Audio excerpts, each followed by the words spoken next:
வெளி மாவட்ட நண்பர்கள் இங்கு வரும்படி கேட்டுக்கொள்கிறோம். செயற்குழு ஆரம்பிக்கிறது. ஆகவே நண்பர்கள், வெளி மாவட்ட நண்பர்கள் அனைவரும் வரும்படி கேட்டுக்கொள்கிறோம். அனைவருக்கும் இனிய காலை வணக்கம். தமிழ்நாடு பாண்டி பிளாஸ்டிக் சங்கத்தின் 10ஆம் ஆண்டு பொதுக்குழுவிற்கு மற்றும் சென்னை பிளாஸ்டிக் உற்பத்தியாளர்கள் மற்றும் வியாபாரிகள் சங்கத்தின் 24ஆம் ஆண்டு பொதுக்குழு கூட்டத்திற்கும் வந்திருக்கும் நண்பர்களை மகிழ்ச்சியுடன் வரவேற்கிறோம். இந்த பொதுக்குழுவின் முதல் நிகழ்ச்சியாக இந்த செயற்குழு கூட்டம் தற்போது ஆரம்பிக்க இருக்கிறது. முதலில் இதனுடைய நிகழ்ச்சி நிரலில் முதலாவது விஷயமாக 18% ஜிஎஸ்டி இது சம்பந்தமாக கலந்துரையாடல் நடக்க இருக்கிறது. இது சம்பந்தமாக இந்த ஜிஎஸ்டி அந்த திருத்தங்கள் செய்வதற்கு முன்பே நம்முடைய சங்கத்தின் சார்பாக மத்திய நிதி அமைச்சர் மற்றும் மாநில நிதி அமைச்சர் உள்ளிட்ட முதலமைச்சர் போன்றவர்களுக்கு இந்த பிரச்சனையை எடுத்து கூறி இதற்கு ஜிஎஸ்டியை விதிக்கக்கூடாது என்று மனு கொடுத்தோம்.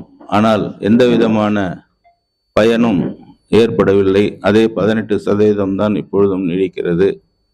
இது சம்பந்தமாக உறுப்பினர்கள் தங்கள் கருத்துக்களை கூறும்படி கேட்டுக்கொள்கிறேன். இதற்கு மேல் இது என்ன செய்யலாம் என்பதை பற்றியும் தங்கள் கருத்துக்களை கூறும்படி அன்புடன் கேட்டுக்கொள்கிறேன். ஜிஎஸ்டி நம்ம வியாபார சங்கம் மூலமாக கொண்டுட்டு போனாக்க கொஞ்சம் ரீச் ஆகும், நல்லா ரீச் ஆகும். நம்மளுடைய கருத்துக்கள்லையும் கேட்டு வச்சு நம்ம அறிக்கையாக கொடுத்தா கொஞ்சம் நல்லா இருக்கு. தற்சமயம் இப்போ ஜிஎஸ்டி 18% இருக்கிறது முடிஞ்ச அளவுக்கு இல்லாமல் பண்ணுறது நல்லது. இருந்தாலும் 5% ஏற்றக்கூடியதான். நம்ம 5% மேலே மூவ் பண்ணுவோம். இது சம்பந்தமாக நம்ம பேசி நம்மளோட மேல்முறையீடு பண்ணி அது சாத்தியமாக்கிறதுக்கு நம்ம வழி வைக்கணும். அது வழி வைக்கிறது தான் இப்போ ரொம்ப இதாக பிரச்சனையா இருக்குதுங்க. சரிங்க, அப்படி அவங்க செய்யலைன்னா என்ன செய்யறது? 10 வருஷம் எப்படி போனோமோ அப்படியே போயிட்டு இருக்க வேண்டியதா இருக்கும். அதான் நடக்கல. கவர்மெண்ட்டுக்கு கவனத்தை இருக்கிற மாதிரி ஒரு போராட்டம், நம்ம அமைதியான முறையில் ஒரு போராட்டம் இதை ஏற்பாடு பண்ணா நல்லா இருக்கும் நான் நினைக்கிறேன். ஈரோடு சங்க சார்பாக கேட்கறேன். ஆனா சின்ன விஷயம் நடந்தது. போன மாசம் நம்ம கோயம்புத்தூர்ல வணிக சங்க சார்பா, வணிக சங்க பேரமைப்பு சார்பா நிர்மலா சீதாராமன் அவங்களுக்கு பாராட்டு வச்சிருந்தாங்க. இந்த ஜிஎஸ்டி சமயத்தில் குறைச்சாங்கன்னா அதுக்கோசரம் நம்ம பிளாஸ்டிக் நம்ம ஈரோடு சார்பாகவும் நம்ம எடிஷா சார்பாகவும் நாங்க ஒரு மனு கொடுத்துருக்கோங்க 5% சொல்லி. அந்த அன்னைக்கு நேர்காணல் வைக்க முடியல, அவங்க டைம் பத்தல. மறுபடியும் ஒரு நாள் மீட்டிங் அரேஞ்ச் பண்ணணும்னு சொல்லிக்கிறாங்க வணிக சார்பா. அதுல கம்பல்சரி நம்ம மேடம் சொல்லிக்கிறாங்க குறைக்கக்கூடிய வாய்ப்புகள் ஏற்பாடு பண்ற மாதிரி சொல்லிக்கிறாங்க. அந்த எந்த சாத்தியம் தெரியல. அதனாலதான் நல்லா சந்தோஷம். மீட்டிங்ல அவரே பேசியிருக்காரு. அதாவது எலெக்ஷன் வரப்போகுது. அந்த எலெக்ஷன் வரும்பொழுது இந்த மறுசுழற்சிக்காரங்க இவ்வளவு பேர் இருக்கிறாங்கன்றத காமிச்சாதான் ஒரு எஃபெக்ட் கிடைக்குமே தவிர வெறும் நம்ம பேப்பர்ல எழுதி லெட்டர் கொடுத்துக்கின்னு கொண்டு இருந்தோம்னா கிடைக்காதுன்னு என்னுடைய அனுபவம். நான் என்னுடைய அனுபவம் சொல்றேன், மற்றவங்க சொல்லுங்க. அதுக்கு என்ன செய்யலான்றத பேசலாம். ஏற்கனவே இந்த 18% எப்போ அதிகப்படுத்தினாங்களோ அப்ப இருந்து தொழிலுடைய இதை ரொம்ப குறைஞ்சிக்கிட்டு இருக்குங்க. மார்க்கெட்ல இன்னைக்கு ஸ்கிராப் ரொம்ப அடிமட்ட விலைக்கு போயிட்டு இருக்கு. ரொம்ப ரொம்ப குறைஞ்சிருச்சு. அதாவது ஒரு 30 ரூபா 40 ரூபா வரைக்கும் ஒரு ரேஞ்சு போயிட்டு இருந்த பொருள்கள் இன்னைக்கு வெறும் பாதிக்கு பாதி கூட இல்லையா, 20க்கு கீழே போயிட்டு இருக்கு. இதுல 18% டேக்ஸா கட்டுனாக்கா அந்த கிடைக்கக்கூடிய வருவாயிலேயே நமக்கு 1 ரூபா தான் கிடைக்கும். இவங்க 18% கட்டினா 3 ரூபா கட்டணும், 3 ரூபா ரூபீஸா கட்டணும். ஆக மொத்தம் என்னன்னாக்கா அதுல லாபத்தை விட நம்ம கையில இருந்து கொடுக்குற மாதிரி சூழ்நிலை வருது. ஒழுங்கா ஒரு டேக்ஸ் கட்டி ஒரு பொருட்கள் நம்ம வியாபாரம் செய்யணும்னாக்கா, இல்லைன்னாக்கா வேற மாதிரி பண்ண வேண்டியிருக்கு. வேற மாதிரியெல்லாம் பண்ண முடிஞ்சாலும் அதுக்கும் சில பிரச்சனை இருக்கு. அதனால இது நம்ம அங்கீகாரமா இருந்தா நமக்கு 0% பண்ணி கொடுக்கணும்னு நம்ம கேட்டோம்னாதான் ஒரு 5% நிற்கும். அதனால நம்ம கேட்கும்போது நமக்கு இந்த ஸ்கிராப் ஒரு நம்ம இந்தியா அரசாங்கத்துக்கே நம்ம உதவி பண்ணிக்கிட்டு இருக்கிறோம். ஒரு அரசாங்கம் செய்யக்கூடிய வேலைகளை இந்த ஸ்கிராப் தொழில் இருக்கிறவங்க செஞ்சுக்கிட்டு உங்களுக்கு உதவி பண்ணிக்கிட்டு இருக்கிற மாதிரி அவங்களுக்கு புரிய வைக்கணும். அதுக்கு நம்ம ஒரு மாநில அளவுல கூட்டத்தை கூட்டி அது புரிய வைக்கிற மாதிரி ஒரு ஏற்பாடு பண்ணீங்கன்னா, நீங்க அதுக்கு முன்னெடுத்து செஞ்சீங்கன்னாக்கா நாங்களாம் எங்க சங்கத்து சார்பில் முழு ஆதரவு கொடுக்குறோம், முழு ஒத்துழைப்பு கொடுக்குறோம். Okay okay. எல்லாரும் கை தட்டி அவர் பேசுறது.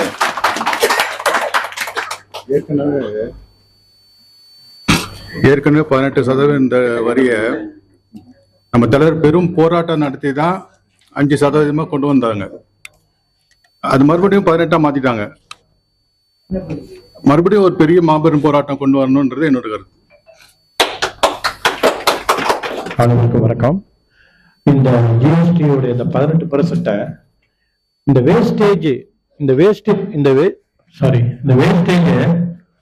நீக்கிறது நம்ம தான். இந்த வேஸ்டேஜ் நம்ம எடுக்கலன்னா எவ்வளவு அளவுக்கு குப்பை சேமிச்சிருக்கோம் அப்படின்னு சொல்லிட்டு ஒரு கவன ஈர்ப்பு அரசாங்கத்துக்கு நம்ம கொடுக்கணும். ரெண்டாவது, எல்லாத்துக்கும் ஒரே காமனா இதை எனக்கு முன்பாக பேசின எல்லாருமே மறுபடியும் அந்த 5% கொண்டு வைக்கணும். நம்ம சங்கம் இதோட மாற்று சங்கம் எந்த பேரமைப்பு இதோட சேர்ந்து அவர்களுக்கு இது புரிதல் நம்ம பண்ணி இது தமிழக அரசுக்கும் மத்திய அரசுக்கும் நம்ம இது ஒரு போராட்டமாவோ சங்கிலி போராட்டமாகவோ பிரஸ் மீட்டாவோ இதை எடுத்து எப்படி இதுக்கு முன்னாடி தூய்மை பணியாளர் பாத்தீங்கன்னா அவங்களுக்கு நிரந்தர பணி இல்லாதனால அவங்க போராட்டம் பண்ணாங்க. அது மனித உரிமை ஆணையத்துக்கு மட்டும் சேர்ந்தது. ஏன்னா அந்த ஒரு நாள் அந்த தூய்மை பணியாளர் ஒரு சாக்கடை ஒரு குப்பை டீக்கல்தான் நாரிடும். அதே மாதிரி இந்த வேஸ்டேஜ் பிளாஸ்டிக் மக்கள் நம்ம இங்க வாங்க முடியலன்னா என்ன ஏற்படும் இந்த நிலைமையை நம்ம அரசுக்கு இத வெளிப்படுத்தணும். மாற்று சங்கங்கள் கூட சேர்ந்து நம்ம இந்த போராட்டத்தை பண்ணோம். அதுக்கான முழு ஒத்துழைப்பை நாங்க தருவோம் என்று இந்த நேரத்துல கூறிக்கொண்டு நன்றி சார். இன்னும் ஒரு சின்ன சஜஷன், ஒரு கவன ஈர்ப்பு உண்ணாவிரதம் மாதிரி கூட எல்லாமே சேர்ந்து ஒரு நாள் அடையாள உண்ணாவிரதம் கூட இருந்தா நல்லா இருக்கும் சார். இது எலெக்ஷன் டைம்ல கண்டிப்பா ஹைலைட் ஆகும். எல்லா மீடியாவும் கூப்பிட்டு இந்த தொழில் சார்ந்து எவ்வளவு குடும்பங்கள் இருக்கு, இன்டைரக்டா மறைமுகமா எவ்வளவு வேலை வாய்ப்பு தருதுன்றதையும் சொல்லி அவங்க இல்லாம பாதிக்கிறவங்க இல்லாம சேர்ந்து பொதுமக்களும் சேர்ந்து இது பண்ணோம். அது இல்லாம ஆக்சுவலா பாத்தீங்கன்னா இது கவர்மெண்ட் இன்சென்டிவ் நம்ம செய்யறவங்களுக்கு தரணும் நியாயமா பார்த்தா. ஏன்னா அவங்க செய்ய வேண்டிய வேலையை நம்ம செய்யறோம். அவங்களே ஒரு இன்டைரக்டா இப்ப எல்லா பிசினஸ்லயும் ஜிஎஸ்டி வந்தோடனே அவங்க ஒரு பார்ட்னர் மாதிரி மறைமுகமா ஆயிட்டாங்க. இப்ப தொழில் நடக்கலன்னா யாரும் நம்மள கேட்கறது கிடையாது. இல்ல இந்த நோய் இது வேணும், ஒரு மிஷினரி வாங்கணும், இது வாங்கணும், யாருமே எல்லாமே நம்மள கேட்கறதுல. பெரிய கம்பெனிஸ் அவங்க நெக்ஸஸ் வச்சுக்கிட்டு அவங்க யூனிட்டுக்கு லோனை வாங்கிக்கிறாங்க, எல்லாம் பண்றாங்க. இப்போ அடிப்படையா ஒரு டிப்ளமோ முடிச்சுட்டு ஆரம்பிக்கிறாங்க, இல்ல ஒரு பேக் எண்டே இல்லாம பண்றவங்களுக்கு ஒரு சப்போர்ட்டும் கிடையாது ஆக்சுவலா. ஸோ இந்த கம்மி இன்வெஸ்ட்மெண்ட்ல இதை செய்யலாம்னா கூட இதுலயும் இப்போ 18 எடுத்துட்டு வந்தது ரொம்ப அநியாயம் தான். இதை நம்ம ஒரு குழுவா சேர்ந்து பொதுமக்களுடைய இதுவும் சேர்ந்து ஒரு உண்ணாவிரதம் மாதிரி சேர்ந்து எல்லா இதுவும் சேர்ந்து பண்ணோம்னா கொஞ்சம் நல்ல ஒரு மீடியால வெளிச்சம் கிடைக்கும். நான் என்னுடைய கருத்து தெரிவிச்சுக்கிறேன் சார். வேற யாராவது சொல்ல இருக்கீங்களா? ஆனா இப்ப இன்னொரு பெரிய எங்க ஏரியா ஈரோட்டில் மாவட்டத்துலங்க கொஞ்சம் பெரிய பிரச்சனை இருக்கு. பொல்யூஷன் கண்ட்ரோல் போர்டு இப்ப நம்ம சப்போர்ட் பண்ண மாட்டேங்கிறாங்க. அதாவது நம்ம என்டர்பிரினருக்கு யாரும் சப்போர்ட் பண்ணிக்கிறாங்க. இப்ப யாராவது ஒரு கம்ப்ளைண்ட் இஷ்யூ கொடுத்தாங்கன்னா நம்ம இருக்கிறது அவுட்டர்ல வச்சு ஓட்டுறோம், ஆள் இல்லாத இடத்துல வச்சு ஓட்டுற கம்யூனிட்டி இருக்குங்க. எங்கேயோ இருக்கிறவரை இஷ்யூ கேட்க ஒரு நோட்டீஸ் கொடுக்குறாருங்க. அவர் பொல்யூஷன் ஆஃபீஸர் நம்மளதான் ரொம்ப அப்செக்ட் பண்றாங்க, ரொம்ப மாட்டுறாங்க. இப்ப அதனால நம்ம தொழில இப்ப ஒரு கூட நமக்கு இப்ப ஒரு நடந்த இஷ்யூ இப்ப கூட காலி பண்ண சொல்லிட்டா காலி பண்றாங்க. எத்தனையும் அதை சுத்தி வர்றதுக்கு ஒரு காடா தான் இருக்குதுங்க. இதுக்கு ஸ்க்ரப்பர் அந்த ஐட்டம் வச்சிருக்கிறேங்க. அதை வச்சு ஓட்டுறது ஒரு பெரிய விஷயம். அவங்க இப்ப போலீஸ் ஆஃபீஸர் நம்ம சப்போர்ட் பண்ண முடியறாங்க. அவங்க என்ன யார் அப்செக்ட் பண்றாங்க அவங்களுக்கு சாதகமா பேசிட்டு இருக்காங்க. இப்ப பெரிய இஷ்யூ போயிட்டுங்க. இப்ப ஈரோடு மாதிரி சுத்து வட்ட எல்லா இடத்துலயும் அப்படியே இருக்குதுங்க. இதுக்கு தகுந்த மாதிரி ஒரு இண்டஸ்ட்ரியல் ஏரியாவும் அமைச்சு வர மாதிரி கவர்மெண்ட் நம்ம ரெக்வஸ்ட் பண்ணுங்க. ஒரு விஷயம் சொல்லிக்கிறேன். 18% எவ்வளோ கஷ்டப்பட்டு எல்லாரும் ஒன்றா சேர்ந்து 5% ஆக்கணும். அந்த 5% 18% திடீர்னு மாத்தினாங்க. அப்போ செயலர் கொஞ்சம் அவருக்கு ஏதோ ஒரு வேலை இருக்குன்னு வரல. அவர் என்ன கேட்டு நம்ம ஏதோ பண்ணணும்னு. கண்டிப்பா பண்ணலாம். உங்களை தவிர இன்னொருத்தர் யாராவது ஒருத்தவர் கேட்கட்டும் பண்ணலான்னு. ஒருத்தவங்க கூட கேட்கல. 5லேருந்து 18 ஆக்கணும்னு ஒருத்தவங்க கூட கேட்கல. நான் இன்னும் ஒரு விஷயமும் சொல்றேன். 5% 18% இனிமேல் வருங்காலத்துல நாங்க வித்தவுட்ல வாங்குறோம், வித்தவுட்ல விற்கிறோம்னு சொன்னா இன்னும் நாளுக்கு நாள் இந்த தொழில் கீழே போய்கினே இருக்குமே தவிர இது வளர்றதுக்கு வாய்ப்பே கிடையாது. எந்த தொழிலுமே சொல்றேன். நான் சொல்றது புரியுதுங்களா? ஏன்னா உங்களுக்கு தெரியும், இப்ப அரசாங்கம் ஓட்டு வாங்கிறதுக்காக எந்த எல்லைக்கும் போய் அவங்க வந்து சொல்றாங்க. இப்போ கூட வந்து ஏதோ பொங்கலுக்கு 5000 ரூபா கொடுக்க போறாங்கன்னு பேசுறாங்க. இது எல்லாமே வந்து நம்மள மாதிரி உற்பத்தியாளர் வணிகர்கள வைத்தல் அடிச்சு தான் இதை பண்ண போறாங்க. அதனால வந்து ஒரு உணர்வு இருக்கணும். அப்படி இல்லைன்னா இப்போ ஒரு நஞ்சப்பன் சொன்னார் இல்லையா, குறைஞ்சிக்கினே போகுது. இதெல்லாம் தான் இதனுடைய காரணங்கள். ஆனா இதெல்லாம் வந்து சாதாரண மக்களுக்கு தெரிய மாட்டேங்குது, எதனால இப்படி குறையுது கொள்ளுதுன்னு சொல்லிட்டு. அதனால வந்து ஒற்றுமை என்பது மிக மிக முக்கியம். அவனுக்கு தானே நோட்டீஸ் வந்தது, இவனுக்கு தானே நோட்டீஸ் வந்தது. இந்த பொல்யூஷன் கண்ட்ரோல் போர்டு கிட்ட பர்சனலாவே என்ன குறி வச்சு பண்றாங்க. அவ்வளோ வேலை வந்து நம்ம வந்து அவங்களுக்கு இதுவா செய்யறோம். ஆனா யாரா அந்த கன்சென்ட் வாங்கி கொடுத்தோம்னா ஒரு நன்றி கூட தெரிவிக்காம போயிடுறாங்க. அவங்க ஒன்றும் வேற செய்ய வேணாம். இன்னைக்கு பாருங்க எத்தனை பேர் கன்சென்ட் வாங்கினவங்க வராங்கன்னு பார்க்கலாம். புரியுதுங்களா? அந்த சுயநலம் இருக்கிற வரைக்கும் அது ஊடா இருந்தாலும் அது ஒரு தொழிலா இருந்தாலும் உருப்படவே உருப்படாது. அது வந்து பொதுநலத்தோட இருந்தாதான் சின்ன ஆட்கள் இருக்க முடியும். இல்லைன்னா இன்னும் நாளுக்கு நாள் அது கீழே போய்கினே தான் இருப்புங்க. அதுல எந்த சந்தேகமும் கிடையாது. அதனால நமக்கு பொதுக்குழு இருக்கிறதுனால இந்த விஷயத்தை என்ன பண்ணலாம், நம்ம வந்து கூடிய சீக்கிரம் இதுக்கு என்ன ஒரு முக்கியமான முடிவு எடுத்து முதல்ல வந்து ஒரு ப்ரெஸ் மீட் வைக்கலாம். ஒரு இந்த ஜனவரி 1st வீக்லயோ அல்லது இந்த மந்த் எண்ட்லயோ அதுக்கு எல்லாரும் வரணும். புரியுதுங்களா? அதுல வந்து முதல்ல சொல்லுவோம், இப்படி நாங்க எதிர்பார்க்கிறோம், இப்படி இல்லைன்னா நாங்க வந்து மேற்கொண்டு போராட்டம் எந்த வகையில நடத்த போறோன்றதை தெரிவிப்போம் அப்படின்னு சொல்லிட்டு ஒரு ப்ரெஸ் மீட் வச்சு ஒரு பெரிய அளவுல அது வர்ற மாதிரி பண்ணலாம். அதுக்கடுத்து மேற்கொண்டு நடவடிக்கை செய்யலாம். ஓகேவா? Right, thank you. அடுத்தது ரெண்டாவது நீங்க கேட்டதே தான், டிஎன்பிசியிடம் இருந்து புதிய இசைவாணை பெறுவது மற்றும் இசைவாணையை புதுப்பிது பற்றிய கலந்துரையாடல். இந்த நீங்க சொல்ற மாதிரி இந்த ரீப்ராசஸ் வந்து ஒரு யூனிட் வச்சு அதுக்கு யாராவது பப்ளிக் எழுதுனா ஒரு கம்ப்ளைண்ட், அவங்க என்ன பண்றாங்க, நல்லா விஷயம் தெரிஞ்சுக்கணும். இதுல ஏமாத்துறவங்களும் இருக்காங்க, இதை சொல்லி பணம் பறிமுதல் பண்றவங்களும் இருக்காங்க, இதை வந்து இது பண்றவங்களும் இருக்காங்க. ஆனா அது 90% பணம் பறிமுதல் பண்றதுக்கு தான் போகுது. அப்ப என்ன ஆகுதுன்னா உடனடியா அவங்களுக்கு எல்லாம் விஷயம் தெரிஞ்சு முதல்ல வந்து அவங்க சிஎம் செல்லுக்கு லெட்டர் எழுதிடுறாங்க. சிஎம் செல்லுக்கு லெட்டர் எழுதிட்டா அந்த கன்சர்ன் டிக்கு வந்து இதை வந்து முடிச்சு உடனடியா எனக்கு அந்த இதை கொடுத்துடணும், ரிப்போர்ட் போகணும். அதுல முக்கியமா நீங்க பொதுமக்கள் சார்பாக தான் நீங்க செயல்படணும். எந்த காரணத்தை கொண்டும் இந்த இண்டஸ்ட்ரி சார்பா பண்ணக்கூடாது எப்படின்னு சொல்லி வந்துடுது. ஏன்னா அவங்களுக்கு பொதுமக்கள் ஏதோ ஒரு 200 பேர் கேட்கறாங்க, அந்த 200 ஓட்டு முக்கியமா அல்லது இந்த 10 பேர் ஓட்டு முக்கியமான அந்த ஓட்டு முக்கியம், எல்லாமே ஓட் பேஸ்டா தான் நடக்குது. இதுக்கு ஒத்துமையா இருந்தாதான் செய்ய முடியும். நான் சொல்றது புரியுதுங்களா? அதனால வந்து எல்லாத்துக்கும் சுத்தி சுத்தி கடைசியில வந்து நின்னோம்னா ஒத்துமை தான் வருது. என்ன ஒரு 100-200 பேர் வந்து போய் நின்று கலெக்டர் ஆஃபீஸ்ல இதுலயோ நம்ம வந்து இந்த மாதிரி பண்றாங்க அநியாயமான்னு சொல்லிட்டு சொன்னா நம்ம வந்து கண்டிப்பா நமக்கு பார்ப்பாங்க. நம்ம ஈரோடு மாவட்ட சம்பவம் நடந்திருக்குங்க. நம்ம பள்ளிப்பாளையம் ஏரியாலங்க இந்த மாதிரி பொல்யூஷன் பிரச்சனை சொல்லிட்டுங்க மிரட்டி பணம் வசூல் பண்ணிக்கிறாங்க. அந்த கம்பெனிக்காரில் ஒன்று சேர்ந்தாங்க, எடிஷியா மூலியமா பேசி கலெக்டர் ஆஃபீஸ் பெட்டிஷன் கொடுத்து அவங்க அரெஸ்டே பண்ணிட்டாங்க. பிரச்சனை பண்ணி கூட அரெஸ்ட் இல்லை. அந்த மாதிரி வரணும், வந்தாதான் நம்ம செய்ய முடியுமே தவிர இல்லைன்னா வந்து செய்யறதுன்றது ரொம்ப கஷ்டம். அதனால வந்து திரும்ப திரும்ப நான் சொல்றது, இந்த அது என்ன முடிவு எடுத்துருக்குறோன்னா இந்த 18% நம்ம வந்து 0ன்னு கேட்போங்க, 5ன்னு நம்ம எல்லாம் கேட்க வேணாம், 0ன்னே கேட்போம். எங்களுக்கு வந்து போடவே கூடாது. அடிப்படையில வந்து நீங்க வந்து பல லட்சம் கோடி செலவு பண்ணி செய்யற வேலையை நாங்க செய்துன்னு இருக்கிறோம். அதான் அது வந்து 0ன்னு கேட்போம்.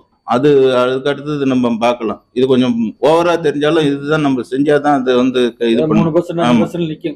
ஆமா, அதனால வந்து முதல்ல அந்த ஒரு பத்திரிகையாளர் சந்திப்பு செஞ்சு இதை சொல்லலான்னு இருக்கும். அந்த சந்திப்பு வந்து அப்புறமா அவங்க செய்யாத இருந்தாங்கன்னா, எதுவும் செய்யாத இருந்தாங்கன்னா அந்த சந்திப்புல நம்ம என்ன போராட்டம் ஏதுன்றது தெரிவிப்போம்னு சொல்லி முதல்ல அதை பண்ணி நல்லா தமிழ்நாடு அளவில் அது வந்து பெரிய அளவில் வர்ற மாதிரி செய்யலாம். ஓகேங்களா? அடுத்ததுதான் டிஎன்பிசியிடம் இருந்து புதிய இசைவாணை பெறுவது மற்றும் இசைவாணையை புதுப்பிப்பது பற்றிய கலந்துரையாடல். ஆக்சுவலா வந்து இங்க சென்னையை பொறுத்த வரைக்கும் பிசிபியில் நாங்கள் வந்து ஆர்பிக்கு அப்ளை பண்ணவங்க எல்லாருக்குமே வந்துடுது. எந்த விதமான பிரச்சனையும் இல்லாமலே வந்துடுது. ஒன்றுமே சிக்கல் இல்லை. இங்கே சிக்கல் வர்றது வந்து இந்த ஃபிலிம் இந்த மாதிரியான ஐட்டத்துக்கு தான் வருது. அதனால் நீங்கள் குறிப்பிட்டு உங்கள் ஏரியா எந்த ஏரியாவில் பிரச்சனை இருக்குதுன்னு நீங்கள் சொன்னீங்கன்னா அதுக்கு அந்த டிஇ கிட்ட நம்ம பேசுறது கொள்றது ஏன் பண்ணுறீங்க அப்படின்லாம் வந்து நம்ம பண்ணலாம். நான் சொல்கிறது புரியுதுங்களா? பிரச்சனையை வந்து தெளிவாக வந்து சொன்னீங்கன்னா தான் நம்ம செய்ய முடியும். இல்லை இந்த ஆளுக்கு வரல அந்த மாதிரி குறிப்பிட்டு சொன்னீங்கன்னா கூட நம்ம கேட்கலாம்.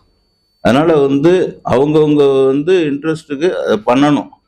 நீங்கள் ஈரோட்டில் நான் எத்தனை தடவை சொல்லிக்கிறேன், நீங்கள் சொன்னால் தானுங்க எங்களுக்கு தெரியும், சொல்லலைன்னா எப்படி எங்களுக்கு தெரியும்? அதனால் இதெல்லாம் வந்து ஜாக்கிரதையாக, அதாவது கன்சென்ட் வாங்காமல் இருக்கிறதே நல்லதுன்னு நினைக்கிறாங்க நிறைய பேர். அது வந்து ஒரு இன்டைரக்டா சரியா இருக்கலாம். ஆனா அது டைரக்டா வாங்கணும்னா கன்சென்ட் வாங்காத இம்மீடியட்டா க்ளோஸ் பண்ணிடலாம். ஒண்ணுமே சொல்ல வேணாம். அதை க்ளோஸ் பண்றது எப்படின்னா எம்இஎஸ் ஆஃபீஸ் சொன்னா அவன் 24 மணி நேரத்துக்கு அதுக்குள்ள அதை க்ளோஸ் பண்ணிட்டு சீல் பண்ணிட்டு அவன் வந்து சேர்மனுக்கு தெரியப்படுத்தணும். இல்லைன்னா அங்க இருக்கிற எஸ்சியே வந்து சஸ்பெண்ட் பண்ணுவாங்க. அதனால அவன் வந்து உங்களுக்கு மெசேஜ் வர்றதுக்குள்ளே அவன் வந்து கட் பண்ணுவான். அதுதான் உண்மையான நிலை. அதெல்லாம் புரிஞ்சுங்க. இதே வந்து உங்ககிட்ட ஒரு கன்சென்ட் இருக்குது, இல்லை கன்சென்ட்டுக்கு அப்ளை பண்ணிட்டு இருக்கீங்கன்னா அது மாதிரி செய்ய முடியாது. நோட்டீஸ் அனுப்பிச்சு அதுக்கு நீங்கள் பதில் வந்து கொடுக்காத இருந்து அந்த மாதிரி இருந்தால் தான் பண்ண முடியும். அதனால வந்து இது அந்த ஸ்கிராப் பண்ணுறவங்க தான் முடிவு எடுக்கணுமே தவிர நம்ம காட்ட தான் முடியும் ஊட்ட முடியுன்ற மாதிரி தான் இருக்கு. அந்த விழிப்புணர்வு இல்லை. எல்லாரும் என்ன நினைக்கிறாங்க, நம்ம டேக்ஸே கட்டுறதில்லை, வித்தவுட்ல வாங்குறோம், வித்தவுட்ல வாங்கி வித்தவுட்ல விற்கிறதுனால போக போக போக இந்த தொழில் சுத்தமா அழிஞ்சிரும். அதாவது அடிப்படை புரியுமான்னு உங்களுக்கு ஜிஎஸ்டியில் நம்ம கட்டணம்னா அதை திரும்பி ஐடிசியில் நம்ம பண்ணலாம். ஒரு அளவு தான் அதில் வந்து நமக்கு வந்து சிக்கல் வரும். அது கூட புரியாதுன்னா நம்ம அதெல்லாம் நீ எது சொன்னாலும் சரி நான் வித்தவுட்ல தான் பண்ணுவேன்றவங்க நம்ம என்ன பண்ணுவோம்? அவங்க என்ன தெரியுமா கேட்குறாங்க, அதிகாரிகள் போய் கேட்டா சரி அப்படி எவ்வளோ பெரிய வருமானம் வந்து எங்களுக்கு சொல்லுங்க பார்க்கலான்றாங்க. யாரு வந்து நீங்க பில்லு அப்ப நமக்கு தலை குனிஞ்சி அசிங்கமா நிற்க வேண்டியது, புரியுதுங்களா? அதனால வந்து ஒரு ஒத்துழைப்பு இருக்கணும், நம்ம தொழில் வளரணும், நல்லா வந்து பெரிய ஆள் ஆகணுன்ற எண்ணம் இருக்கணும். அந்த எண்ணம் இருக்கு. ஆனா அதுக்கு வந்து நான் குறுக்கோயிலே போய் நிற்பேன்னா ஒன்றும் பண்ண முடியாது. ஏன்னா இன்னைக்கு வரின்றது கவர்மெண்ட் வந்து அப்படி பாக்குறாங்க. அதுல வந்து இது தான் ஜிஎஸ்டிலேருந்து ஒரு நோட்டீஸ் வந்தா தெரியும் அது எவ்வளவு பெரிய சீரியஸ்னஸ்ன்னு. அதனால வந்து காப்பாற்றணும்னு நம்ம நினைக்கிறோம், அது முன் வந்தால் தான் காப்பாற்ற முடியும். அதனால பிசிபி வந்து நான் சொன்ன மாதிரி சொன்னீங்கன்னா நம்ம செய்யலாம். நான் சொல்றது புரியுதுங்களா? சொன்னீங்கன்னா அதுவும் வந்து ரீசைக்கிள் இண்டஸ்ட்ரி நல்லா காப்பாற்றலாம். ஏன்னா ஹைகோர்ட்டே அந்த ஆர்டர் போட்டிருக்கிறதுனால ரீசைக்கிள் இண்டஸ்ட்ரிக்கு வந்து நீங்க சப்போர்ட் பண்ணணும் கொள்ளணும்ன்ற சமயத்துல அதை விட என்ன பெரிய இது ஒண்ணும். எதுவாக இருந்தாலும் கோர்ட்டுக்கு போய் தான் முடியணுன்ற சமயத்துல அந்த கோர்ட்டே சொல்லுதுன்னா அதை விட என்ன பெரிய பலம் ஒண்ணு நமக்கு. நம்ம பலமே என்னன்னு தெரிய மாட்டேன்து ரொம்ப பேருக்கு. அவனே வந்து மனசுக்குள்ள இது ஒரு ஏதோ ஒரு இல்லீகல் தொழில் பழகுதுன்னு நினைச்சுன்னு அப்படிப்பட்டவன் எப்படி நம்ம வந்து மேல கொண்டு வர்றது? சொல்லுங்க, வேற ஏதாவது உங்க கருத்து இருந்தா சொல்லுங்க பிசிபி பத்தி. நாங்கெல்லாம் அப்ளை பண்றது இல்லை, அதை பத்தி என்னன்றீங்களா?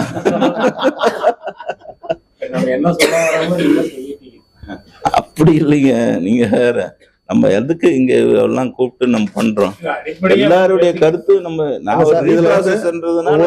பிரச்சனை அனுபவிக்கிறப்பதான் தோணுது அவங்களுக்கு.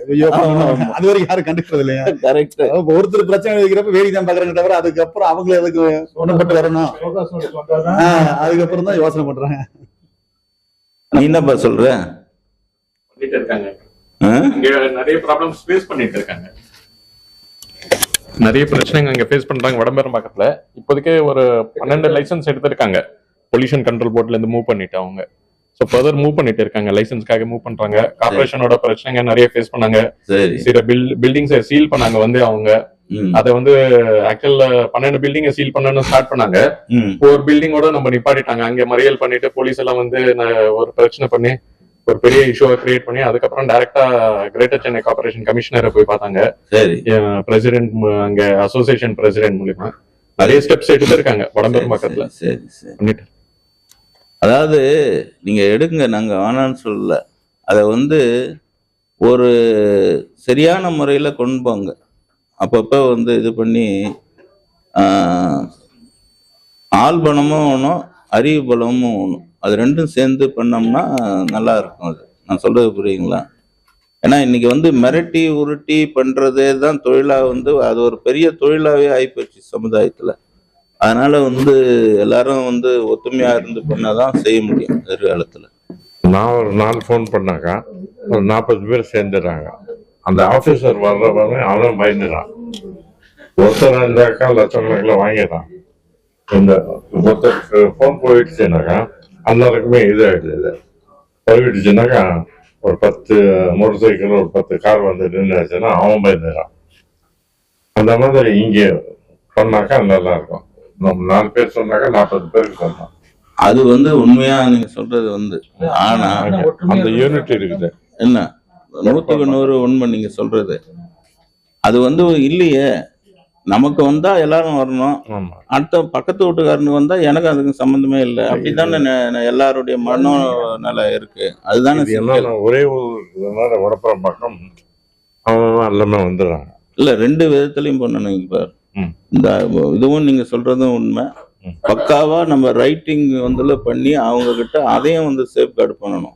அதாவது ஒரு சின்ன ஒரு காரணத்தை வச்சு, இப்போ நான் ஒரு சொல்றேன் கேளுங்க. இந்த 50 பேர் 60 பேர் வந்து வைக்கிறீங்க, திடீர்னு வந்து போலீஸை கொண்டு வந்து எட்டுன்னு போய் உள்ள வச்சான்னு வச்சுங்க, ஏதோ ஒரு கேஸை போட்டான்னு வச்சுங்க, அது வந்து என்ன ஆகும், பெரிய அளவுல சிக்கல் உண்டா பண்ணிடும். நம்ம பண்ணது எல்லாமே பாத்தீங்கன்னா கவர்மெண்ட் கிட்ட பெர்மிஷன் வாங்கி கமிஷனர் கிட்ட தான் பண்ணி தான் பண்றோம். நான் என்னன்னா இவங்களையும் காப்பாற்ற வேண்டிய அப்ப நம்ம பிரச்சனை இப்ப அது போய் மாட்டினவங்களை இட்டுன்னு வர்றதுல அந்த பிரச்சனையில மாறிடும் நம்ம சிக்கலை. நான் சொல்றது புரியுதுங்களா? இதுவும் வேணும், இல்லைன்னு சொல்ல, இது முக்கியமா வேணும். அதுக்கு அடுத்தது அதை வந்து சட்டப்பூர்வமா எப்படி கொண்டு போறதுன்றது தெரியணும் நமக்கு. கார்பரேஷன் இப்பெல்லாம் நம்ம கட்டி எல்லாம் 10 வருஷம் 15 வருஷம் ஆச்சு. இப்போ என்ன சொல்றாங்கன்னாக்கா ஒவ்வொரு பில்டிங் 5 லட்சம் 10 லட்சம் கொடுங்க அப்படின்னு. அன்னைக்கு பூரா பேர் ஓனர்ஸ் ஒர்க்கர்ஸ் எல்லாம் சேர்ந்ததுக்கு அப்புறம் பூரா கிரேட்டர் சென்னை கார்பரேஷன் கமிஷனர் அதுக்கப்புறம் ஆர்டர் போட்டுருக்காங்க. இப்போ ஒன்றும் வேண்டாம், அதுக்கப்புறம் பாத்தீங்கன்னா நாங்களே வந்து உங்களுக்கு சொல்லுவாங்க.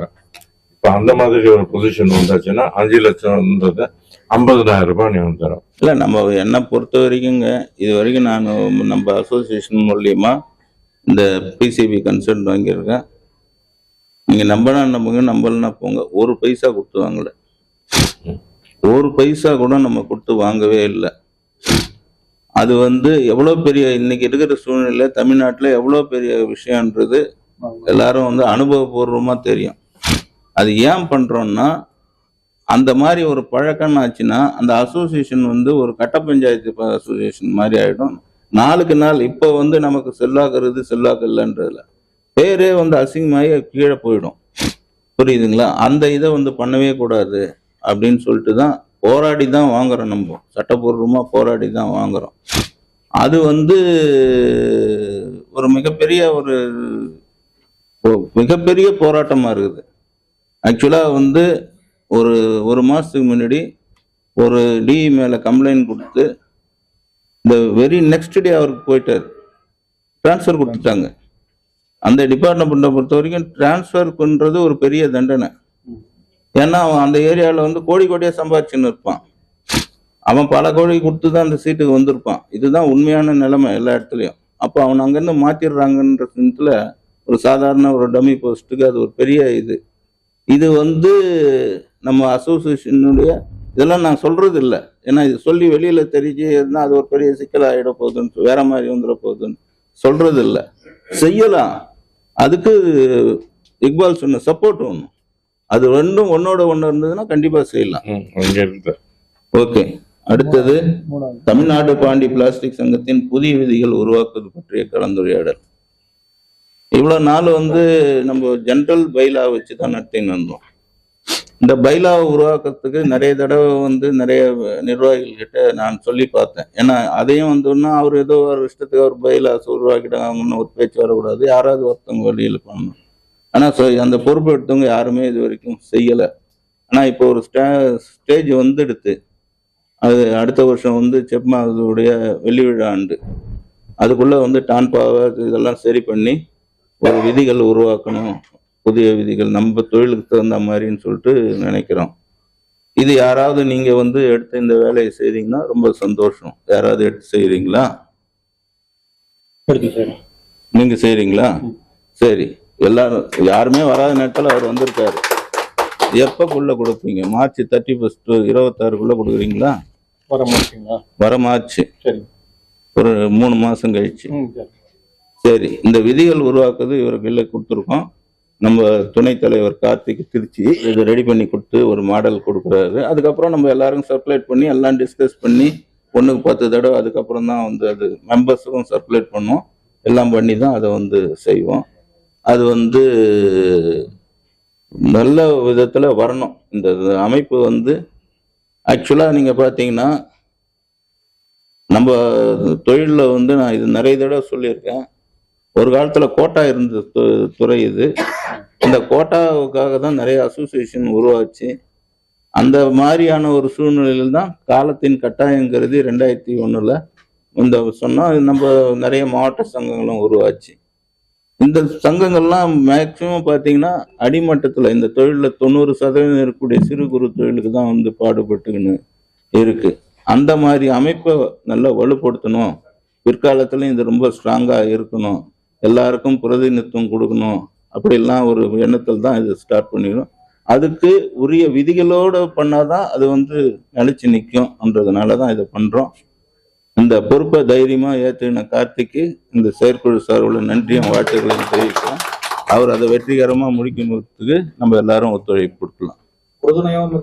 ஆமாம், அது அடுத்தது வந்து நான் சொன்னேன் இல்லையா, ஜெப்மாவது 25வது ஆண்டு விழா நம்ம அடுத்த வருஷம் வருது.